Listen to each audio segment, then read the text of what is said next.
Hello, আসসালামু আলাইকুম। গ্রামের চল্লিশার আয়োজন চলছে, যাকে বলে জমাত। এই যে সামনে দেখতেছেন যে আমার কাকা বসে আছে, সে জমাতের যে একটা ডাল আছে, সে ডালটা আর কি চেক করতেছে যে কীরকম হয়েছে। হ্যাঁ, কাকা একটু অসুস্থ মানুষ।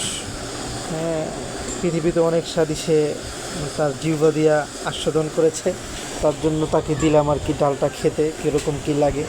এই যে আমাদের বাবুর্চি সাহেব, সে রান্না বান্না চড়িয়ে দিয়েছে। আমার কাকা, ছোট কাকা, সে চালে পানি দিচ্ছে। হ্যাঁ, গ্রামের পরিবেশ, মনোরম পরিবেশ। এই পাশে সাদা দাড়িওয়ালা আমার দাদা দাঁড়িয়ে আছে।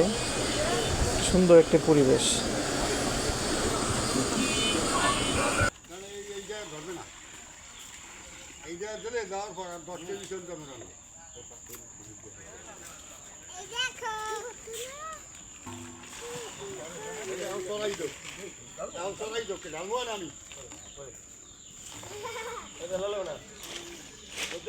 নানান তো ওই বা তো জায়গার বা উড়েই